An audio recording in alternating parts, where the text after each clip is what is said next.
이재명 대표의 존재감은 그야말로 대단하게 느껴집니다.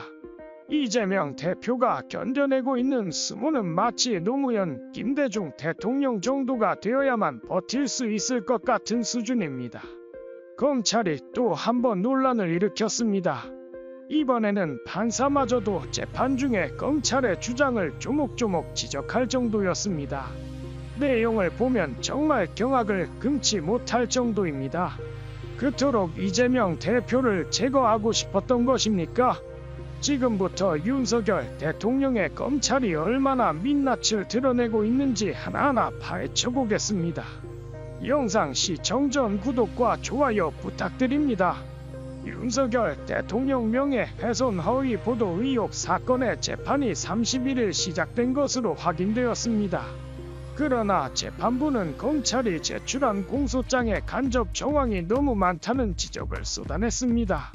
재판부는 검찰이 윤 대통령에 대한 명예를 훼손했다며 화천대유 자산관리 대주주 김만배 씨 등을 기소했지만 이재명 전 더불어민주당 대표 관련 내용이 주로 공소 사실에 포함된 점에 대해 의문을 제기했습니다.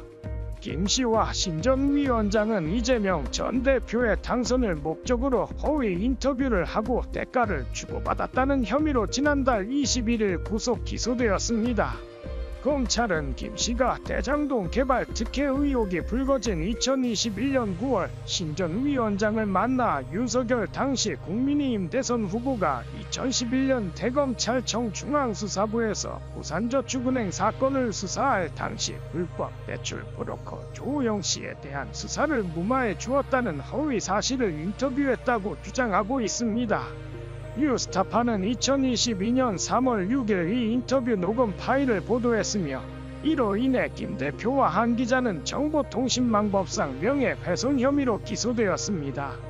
그런데 재판부는 검찰의 공소 사실이 정보통신망법상 명예훼손에 해당하는지부터 의문을 제기했습니다. 재판부는 공소 사실을 검토한 결과 이 사건이 정보통신망법상 명예훼손이 아니라 공직선거법상 허위사실 공표죄에 해당하는 것이 아닌가 하는 점을 지적했습니다. 본질은 허위사실인데 소위 이재명 공산당 프레임이 윤 대통령의 명예를 훼손했다고 보기 어렵다는 판단입니다. 검찰이 공소장에서 김 씨 등이 이재명 당시 후보는 대장동 개발 비리와 무관하고 오히려 성남시 이익을 위해 민간업자들이 챙기려던 이익을 빼앗아갔다고 주장한 부분에 대해서도 재판부는 의문을 제기했습니다. 이에 대해 검찰은 윤 대통령을 타격하기 위한 프레임으로 끌고 가려는 의도가 있었다고 설명하며 추후 표현을 더 엄명하게 하겠다고 답변했습니다. 또한 재판부는 검찰 공소장에 김 씨 등이 윤석열 수사 무마 프레임에 따라 허위 인터뷰를 했다는 내용에 대해서도 의문을 제기했습니다. 김 씨가 어떤 영향력을 미쳤는지 모든 언론 기사와 민주당 특별위원회 내용 등을 다 김만배의 작품으로 보아야 하느냐고 되물었습니다. 재판부는 검찰이 주장한 김 씨와 이 전 대표와의 유착 관계에 대해서도 대장동 사건 재판이 현재 진행 중인 만큼 신중해야 한다고 지적했습니다. 또 이번 재판은 유착 관계를 판단하는 재판이 아니라고 덧붙였습니다. 이는 검찰의 굴욕이 아닐 수 없습니다. 변호인 측은 공소 사실을 명확하게 특정해 줄 것을 요구하며 반발하기도 했습니다. 김 씨와 신 전 위원장, 김 대표와 한 기자 측은 이날 모두 혐의를 부인했습니다. 같은 시각 국회 법제사법위원회 전체 회의에서 답변을 하던 박성재 법무부 장관은 진땀을 흘렸습니다. 심지어 눈을 질끈 감는 모습이 사진으로 공개될 정도였습니다. 박성재 법무부 장관은 김건희 여사가 지난 20일 서울 종로구 창성동 대통령 경호처 부속 청사에서 비공개로 검찰 조사를 받은 데 대해 황제 조사라는 논란이 일고 있는 가운데 이를 특혜라고 생각하지 않는다고 밝혔습니다. 이재명 대표를 잡아넣지 못하자 법무부가 나서서 윤석열 대통령 부부를 보호하기로 결심한 것으로 보입니다. 박 장관은 31일 국회 법제사법위원회 전체 회의에 출석해 최근 중앙지검이 김건희 여사를 조사한 것에 대해 황제조사, 직계 조사라는 말이 나오고 있는 것에 동의하느냐는 이건태 더불어민주당 의원의 질문에 답했습니다. 그는 중앙지검 수사팀이 관련 규정과 상황을 고려해 조사했다고 설명하며 검찰과의 의견이 일치하지 않는 모습을 보였습니다. 박 장관은 이원석 검찰총장이 김 여사 조사의 사실을 수사팀으로부터 사후에 보고받았다는 사실이 알려지면서 총장 배식 논란이 확산된 것에 대해 이상한 답변을 내놓았습니다. 그는 총장 보고와 관련해 두 분이 어떤 이야기를 했는지 정확히 알지 못해 언급하기 어렵다며 즉답을 피했습니다. 이어 그는 수사 절차와 관련해서는 관련 규정에 따라 진행된 것이며 특혜라고 생각하지 않는다고 말했습니다. 앞서 이원석 검찰총장은 김 여사를 검찰청으로 소환해야 한다는 의견을 피력했으며 박 장관은 보안 문제 등을 이유로 소환 조사가 어렵다는 입장을 밝혔다고 보도된 바 있습니다.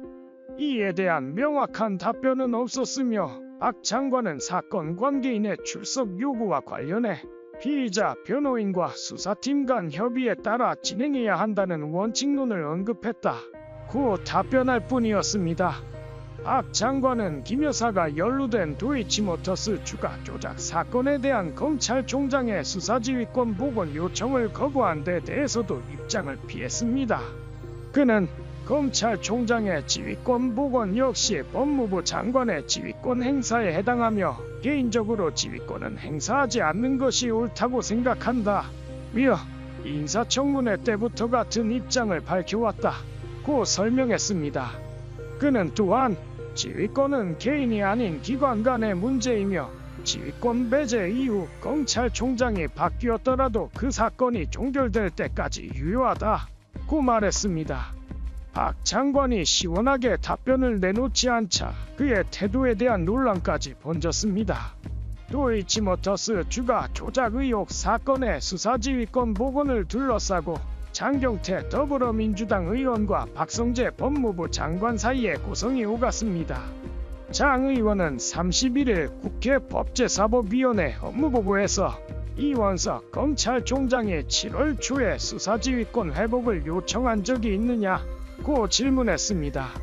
이에 박 장관은 수사지휘권 복원 요청이라는 것이 다른 대화를 하던 중에 나온 이야기였다고 답변했습니다. 이처럼 박 장관의 모호한 답변과 태도는 국민의 눈앞에서 뻔뻔함의 극치를 보여주는 장면이 아닐 수 없습니다.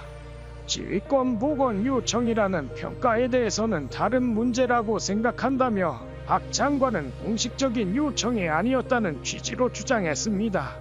이어 이원석 총장과 김건희 여사가 특수관계냐는 질문에 대해 박 장관은 저는 알지 못한다 고 답하며 즉답을 피했습니다. 이에 장 의원은 윤 대통령이 검찰총장 시절 김 여사 의혹에 대한 수사지휘권이 배제된 것은 당시의 부부 관계이기 때문에 당연히 복원할 수 없었던 것이라고 지적했습니다. 그러자 박 장관은 그 사람이 있는 동안만 지휘권을 배제한다는 내용이 아니라 기관 대 기관의 입장이라고 생각한다고 주장했습니다. 장 의원이 발언 중지를 요청하며 저는 말도 안 되는 발언을 듣고 있을 수 없다고 언성을 높이자 박 장관 역시 발언권을 요청하며 아무리 국회의원이라고 해도 국무위원으로 앉아있는 장관에게 저 것이라니